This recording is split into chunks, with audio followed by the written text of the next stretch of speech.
What is happening to YouTube and Facebook? My name is Matt Faircloth. My company is called the DeRosa Group. I always get it backwards. There it is, DeRosa Group. My company is called the DeRosa Group, and this is our Mentorship Monday program. Thank you for watching. If you guys want to be a part of the Mentorship Monday program, all you got to do is get out your computer, your cell phone, your whatever it is, and send us an email to helpme@DeRosaGroup.com. That is helpme@DeRosaGroup.com. It's right here in the bottom of the screen. Fire that question over. It's got your real estate questions. Send them over, and we'll have you guys right here on the Mentorship Monday show to ask questions of me and Justin, and we'll answer your question. We'll chat a little bit about real estate shop. You'll get to pick our brain, and we'll offer you just some whatever advice we got to help you guys out. We want to help you. We got tons of Mentorship Monday questions of folks lined up, but we want you to be a part of it. So email us at helpme@DeRosaGroup.com, and we'll have you guys right here on the show. Now, I cannot do this alone. I got myself an awesome co-host here to help me out here. Justin, come on in, everybody. This is Justin Fraser. Hello, everybody. Justin, welcome. How are you today? I'm good. I think they know who we are. We don't need our names. They don't know I'm who great, you are? man. Yeah. It was a good weekend. Happy Father's Day to you. Happy Father's Day to you too. Hope you enjoyed your weekend. I did. I enjoyed my weekend quite a bit. Had a great weekend. A little hot today here in Pennsylvania, but it's good stuff. Yeah, we had fun. Cool. It was a good weekend. So I'm excited to get into this today. We've got some really good questions. I'm excited for today's episode. Folks are going to get some good stuff. And before we get there, I just want to mention that today that Mentorship Monday is a program that's brought to you guys by another program that we have called DeRosa Insiders. Do you guys really need to check out? Justin, what is DeRosa Insiders and why should people be checking it out? Man, DeRosa Insiders is a community, a private community of people doing multifamily deals. And it's a community that gets to see and come with us as we do our multifamily deals. And so we try to break down everything we're doing. First off, we try to document everything we're doing. Yep. And then we try to break it down into one of the 4 key roles of a team, whether you're a hunter, cash, your acquisitions, hunter is acquisitions, you're the hammer, or the brain, the underwriter. And so we try to take anything and everything that we're doing and break it down in one of those categories and really make it so that people can understand how to do what we do, see it, come along for the ride with us, ask as many questions as they want to ask us. And, we just continue to put out good content. And lately, it hasn't just been behind the camera, you at home, me at home.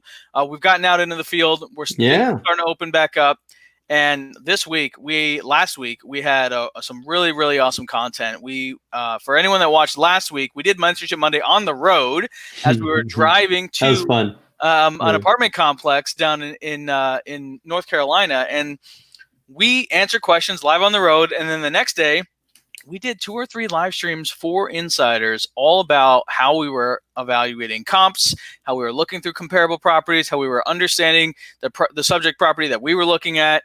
We debriefed afterwards, things that we thought, things we were hoping, what we were nervous about, what we saw. And it's just like total unfiltered, just the real stuff of what we're going through. And so we bring that to the community, and then they can ask questions. And we did in the car on the way home, 35 minutes of questions people had, just like, hey, what'd you see? What'd you think about this? What'd you think about that? What about this? What about that? Yeah. Exactly. Oh, what would you do in this scenario? And so it's really awesome community because it's building, it's growing, and the context and the conversations just keep getting better and better and better. And I'm having a blast doing it. So if you want to be part of DeRosa Insiders, it's really easy. We make it super easy. All you have to do is text that number right up there. Text DeRosa to 66866. I've got the sign. I have camera dyslexia. There it is. I know. It's the word DeRosa to 66866. And you'll get a big basket of goodies, which is a bunch of information that Justin and I put together. Free stuff, free videos, free stuff about COVID, about how landlords are handling COVID, hours worth of educational videos that are not on YouTube, not anywhere else. And that you guys can get all that for free. You get that, and then also you get a link to join Insiders. So easiest way to do it is just text the word DeRosa to 66866, or you can just go to our website, DeRosaGroup.com/insiders, and you guys can pick it up from there. So and it's super affordable. You guys probably spend more than what Insiders is going to cost you on coffee every month, and Insiders is going to hopefully make you some money by increasing your real estate education and give you guys brains to pick and a community to be a part of. So great community. Please join us there. That's what I think. That is our sponsor. That's it. Cool. let's bring in our guest. Would you want to do that? Sure, let's do it All it, right. man. And these folks email questions to help me at DeRosaGroup.com. They're here for us to pick to pick our brain for a little bit, and let's see if we can help them out. Who we got first guest? Omaru, how are you? I'm doing wonderful. Thank you. Thanks for joining us today. Thank you. I'm happy to be here. Thank you for your question to help me at DeRosaGroup.com. What can we do for you today?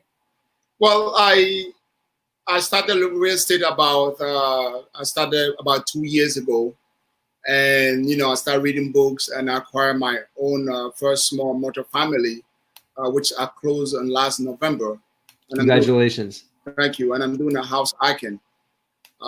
So my question was, I started looking for another property, which is it led me to Philadelphia, which is where the cash flow would seem much better than New York City.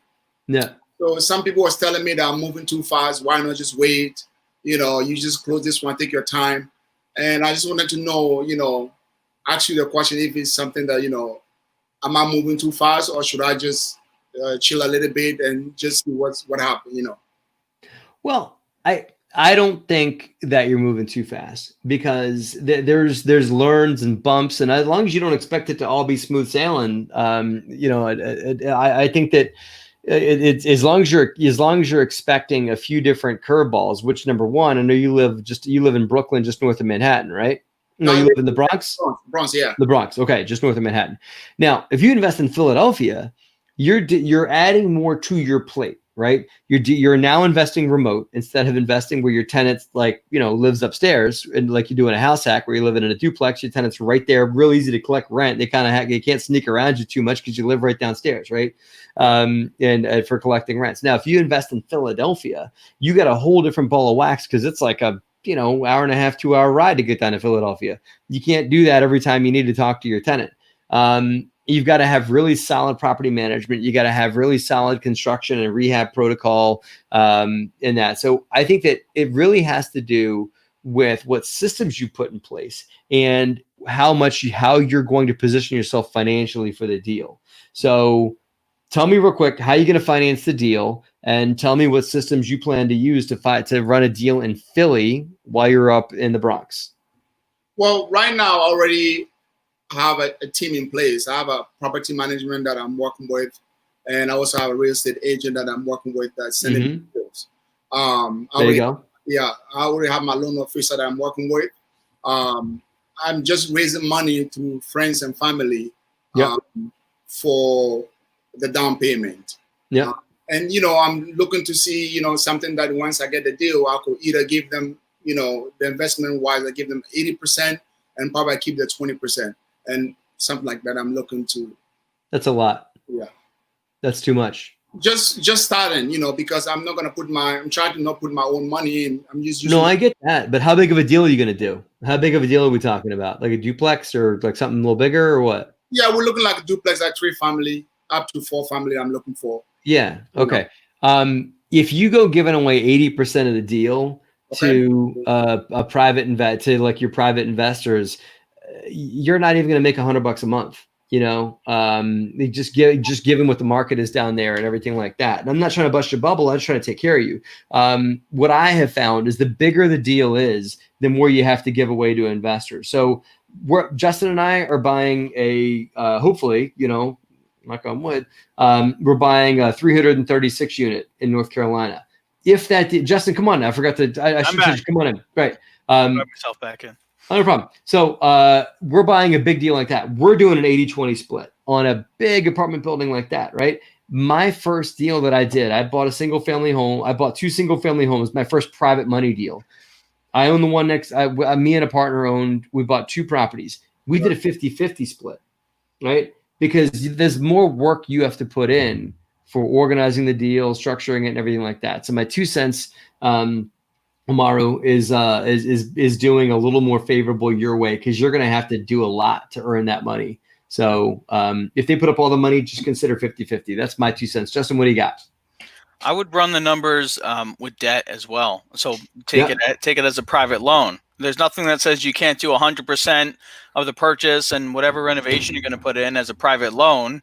And if you're buying it right, and maybe you're borrowing this thing, then you'd be able to refinance them and pay them at least partial of their money back, and reduce that loan balance. So even if you're paying, 7-8%, whatever you have to pay, that might work out better than giving away half or 80% or more. Yeah, you're right. But certainly better than giving away 80% of the deal. What do you think, Amaro? No, I was just thinking because, it's the first time out of state. I'm just trying to get my feet wet. And so I don't mind giving away more of the deal just to get started. Once I get the second, third one, then, I could delegate, I could manage how percentage I'm going to get. But it's just the first deal that I was just trying to give away. So I could also learn from it, yeah. Here's my 2 cents on that. Go ahead, Justin. You go first. I was going to say, do you have investors lined up that are asking you for 80% of this deal, or is this just a number that you're thinking you're going to need to entice them?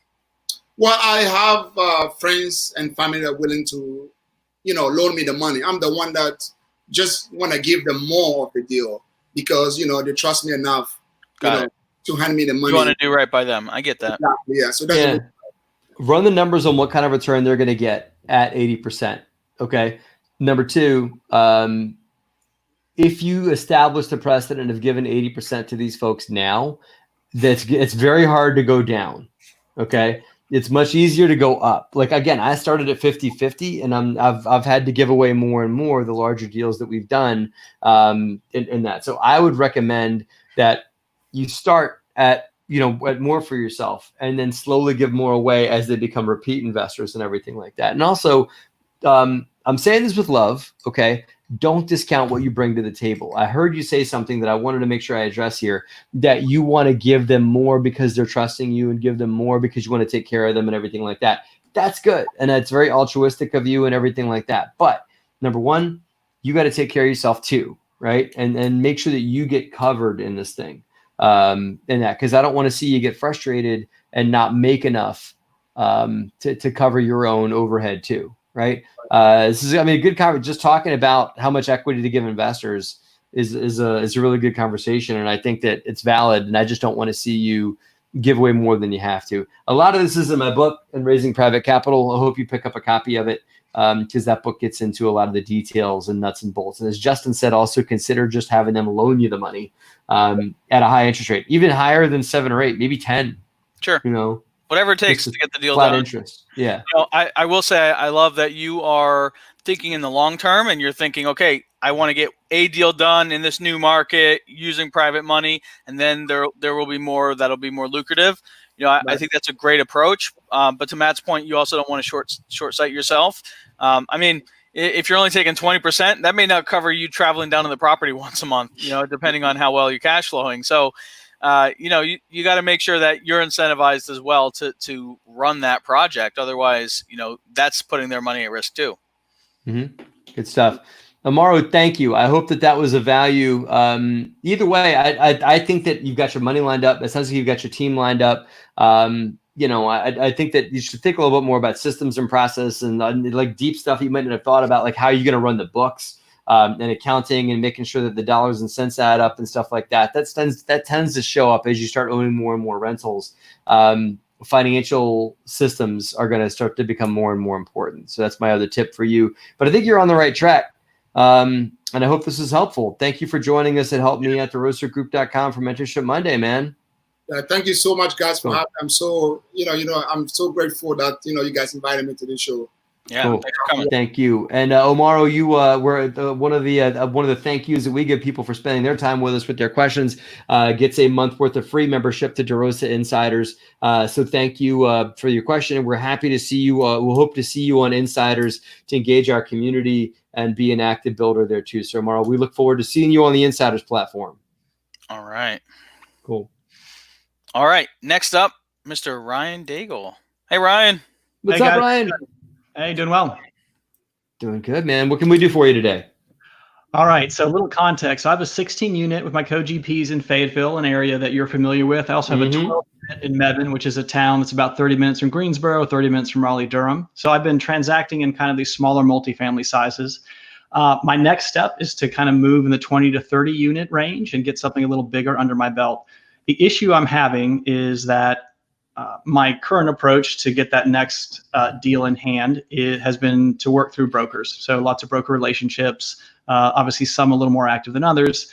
What I'm finding is, though, that anything that's kind of marketed with an OM and is coming through the broker network, when I pass it through my underwriting, the numbers just rarely work out. Quite often just don't even come close, right? These things are just so wrung out by the time they come through the broker network that nothing is left on the bone for me to get. So I guess my question is, how are you, what does your acquisition strategy look like? You're prospecting to find decent deal flow, and is it just a numbers game, or should I have a little more nuance in my approach rather than just solely relying on brokers? Good stuff, man.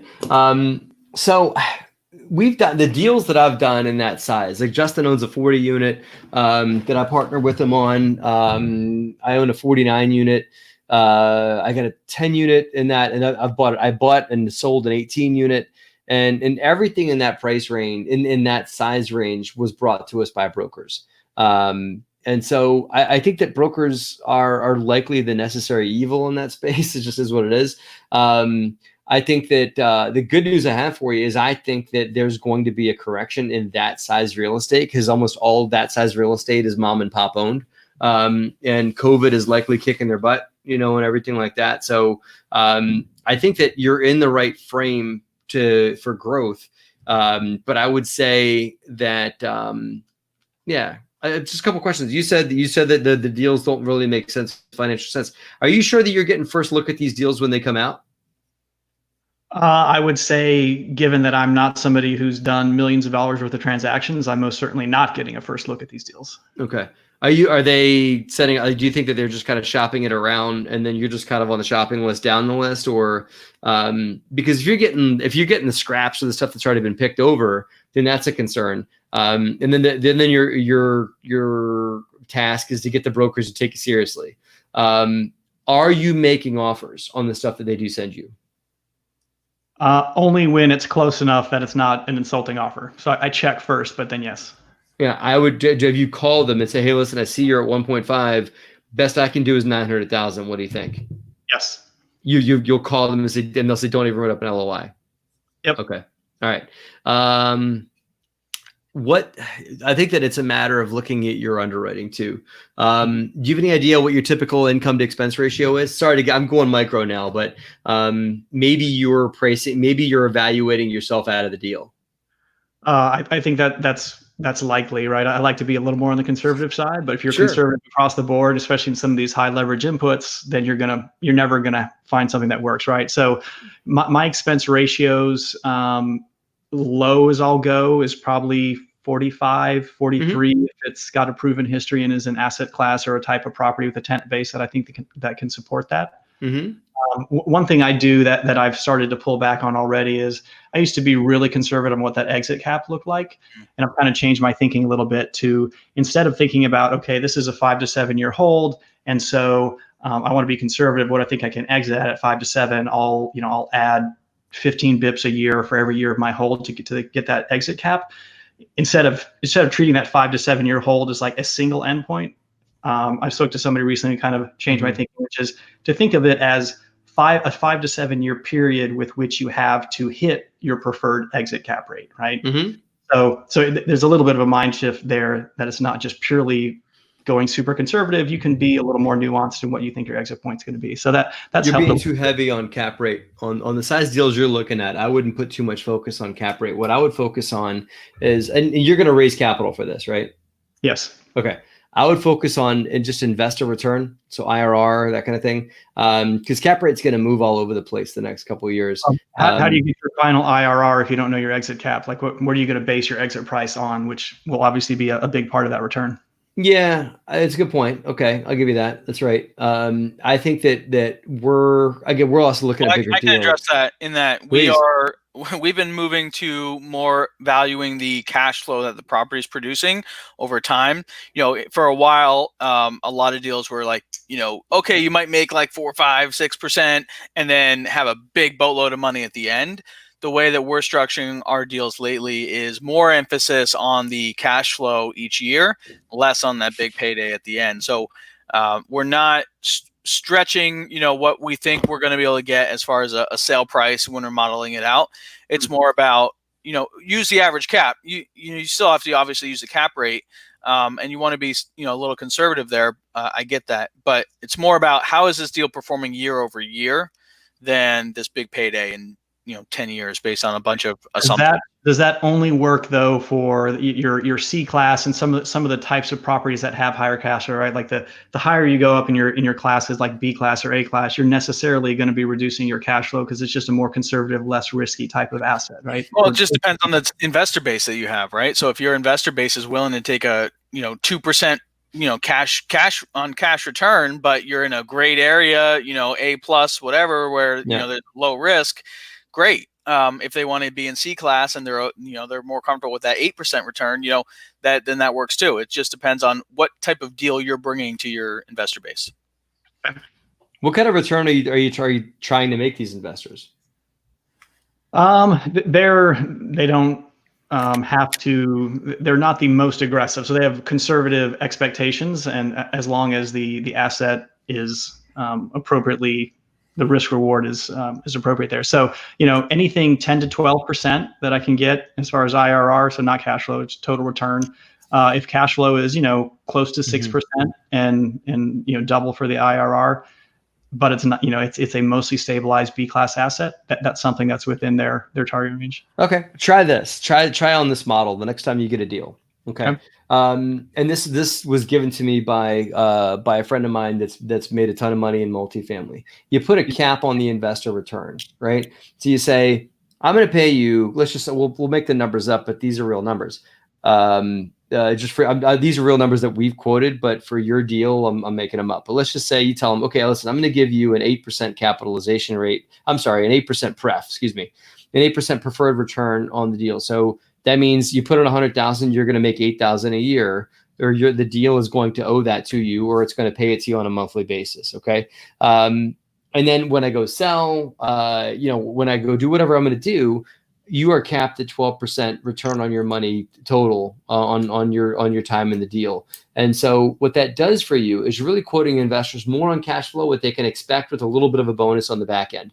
So if you look for deals that make sense somewhat financially, and if you figure low debt, because debt's somewhere in the 3.5% to 4.5% range these days, you could likely slip into Fannie or Freddie small balance on a 20 to 30 unit deal. We just got quoted a Freddie Mac loan at 2.9%. And that, so you figure that super low cost of debt, you probably can meet a pref hurdle at maybe 6, 7, or 8, somewhere in there.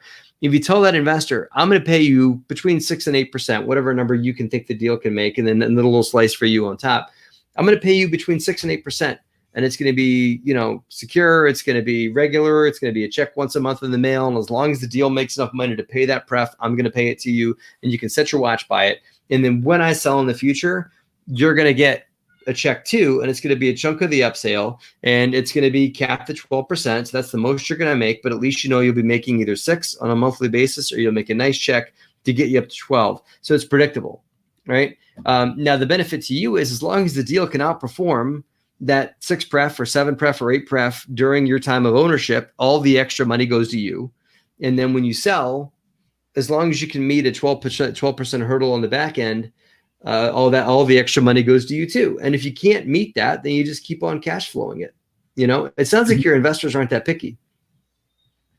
The ones that I'm working with now are looking to get experience and kind of, peek behind the curtain to how these things work. So part of what they're, wanting to buy into is an educational experience for them as well. So have adjusted their expectations. I call it earn while you learn. Earn while you learn, right? I want to go back to the beginning part of the question, I think, which is also broker relations. Yes. Because if you're just getting, the same email blast that, everyone else is getting, first off, is that the case? Or are you getting like some emails from brokers saying, hey, we're going to send this out next week. Here's a little preview. There's one broker I'm working with that can definitely say we've got a much more active relationship, and I feel like I'm getting, getting some inside deals or some heads up there. Most of the rest, though, are certainly, I'm just a name on a list for them. Right. So we want to get you off the name off on the list and more into the personal relationship category as well, which you've already done with one, and you're going to want to do with others. And so if you see some of these brokers are putting up deals in the area that you like, where you're saying, yeah, my number just doesn't work, those are the guys you probably want to go, the next level for relationship building, meaning you're touring their properties, you're taking them out for dinner or drinks or whatever, and just more FaceTime, right? The more FaceTime you have, the more they know that you're serious. If I put up 10 deals and you come look at every one of my 10 deals over the last year, I know you're serious. I know it just hasn't been the right deal yet, right? So I hear that. My hesitation with that has always been, am I going to look like just a tire kicker if I show up 10 out of 10 times and I never do anything with you or never do a deal? Do you feel like brokers will value the effort and the interaction and will not knock me for the not executing yet? No, if you go look at it, if you run their numbers, if you send them your underwriting and have them tear your underwriting apart, because they'll tell you, hey, listen, you really overvalue the property management expense, whatever it is. They'll look at your numbers with you, and if you always look at their deal and always take their deal seriously, because these guys can't control sometimes what they're selling. Sometimes they know they're shopping a pig around, and they know it's an awful deal that's probably overpriced, and some greedy seller wants too much money for their property, but they're hoping somebody will at least take a look at it for them. And it may just, this isn't a hobby for them either. They don't make money until the property sells. So if you take them seriously, I have found that they will return the favor. So, so I would look at every deal they send, give them feedback on every deal they send. Check if they don't send you deals in a couple of weeks, call them, check in. Hey, Joe or Jane, just calling to say hi. I haven't seen anything in a little bit. Anything cooking? Just calling to say hello. No pressure. So that's, and additionally, I would continue to shop for new brokers, because you may not be talking to the specific players in the markets that you want to be in. Maybe there's other players you don't know about. I don't know who you're talking to, but there may be players in those markets. So on the broker front, one thing that I haven't quite figured out how to navigate is, say you have a brokerage shop, Marcus & Millichap, just as an example. Yep. You have a relationship with a broker at Marcus & Millichap.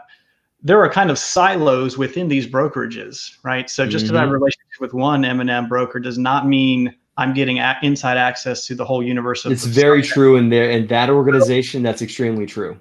So, do you make sure that you are reaching out to each of those silos within these bigger brokerage shops? For that company, yes. For other companies, they do more of a collaborative commission, meaning like if this property sells over here and they form this gargantuan team of brokers that are all helping move that deal down the field, they may share in a big chunk of commission. So at Marcus & Millichap and a lot of the other organizations out there that are like them, you eat what you kill. And if you don't kill anything, you don't eat.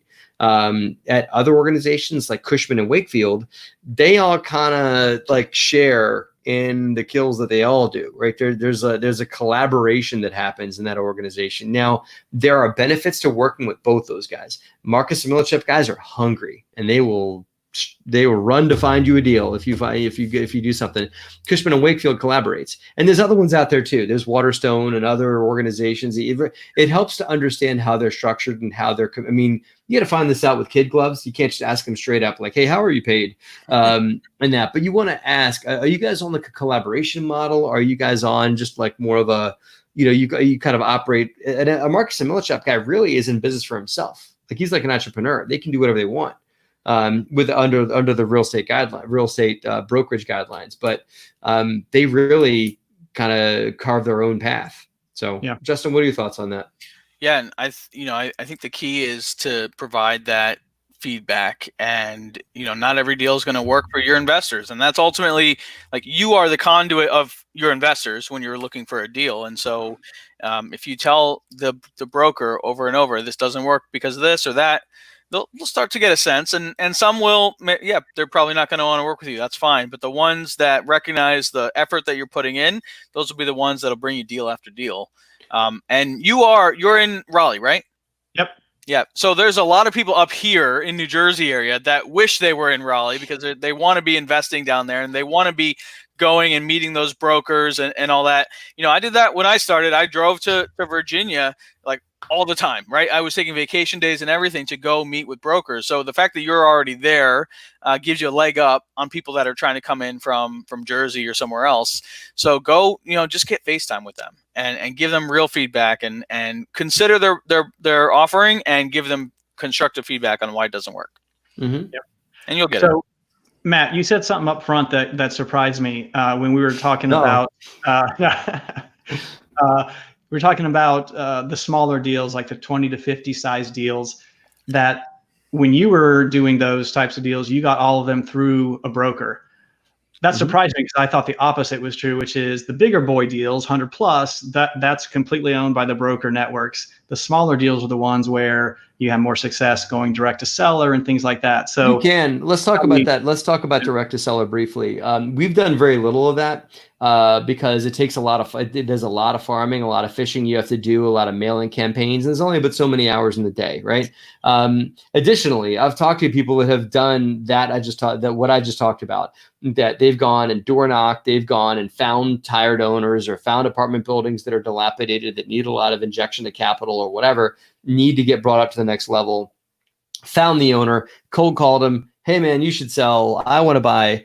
And then they got the owner right there. And then the owner's wife or their brother-in-law, whatever, got in their head, and they went and called Marcus and Millichap, and that. So all I'm saying is that you're not in control of the deal until you're under contract. And a lot of times, unless they're under severe distress and you can offer them something that nobody else can, then you're no different than a broker. And why would they give it to you? So you've got to address that question. I can tell you the why would they give it to you is like, hey, listen, I can give you a quick sale. I can give you no hassle. I shot a video. We'll see if we can remember to post it here, but there's a video on my YouTube channel called Tired Owners. So if you watch that video, I give 3 different equations on how you can find a tired owner and how you can buy and negotiate a deal brokerless on a tired owner. Because they're going to ask the question, why would I sell to you? Why can't I just go and call, Joe or Jane from the brokerage down the street and have them list my property? That video has some comebacks and some ways that you can structure and also ways that you find these folks. So we've done very little of it, but I've also learned a lot from people like Sterling White, who's a friend of mine and a Bigger Pockets contributor, who's done a lot of, I think he's got almost 1,000 units and it's all been direct owner. So there's an equation, there's a secret sauce. Well, it's just not the approach you've taken. And you kind of have to look at where your skills are, what time you have, how willing are you. A lot of these direct to seller efforts too, they require, you can't just do it 1 month. You've got to do it 1 month, 12 months before you see anything. And you have to be willing to get your heart broke too, to have an owner of a deal that's perfect for you, to have them get right to the table and to write about to ink a deal and say, I think I'm going to call a broker, and I'll make sure you're on the bidders list. It's like, well, thanks. You did all the legwork. Yeah. So okay, I appreciate that. No problem. Awesome. Good stuff. Well, Ryan, thank you for joining. I really, for selfish reasons, because we're investing heavily in North Carolina and we're active there, I really look forward to seeing you on DeRosa Insiders and an active contributor there, and a fellow Fayetteville investor is always a friend of ours too. And that Winston-Salem too. So maybe we'll be owner neighbors at some point. Yeah. Absolutely. I didn't know Ryan was coming on. Ryan and I have been talking this week because we met a few months ago at the Best Ever conference, and so okay. I had reached out like, hey, we're going to be down there. Who do you know? So we'll be following up for sure on that. But awesome. Happy to see you on DeRosa Insiders, Ryan, and thanks for your feedback and help already, and we'll follow up again soon. So hopefully you got value out of this.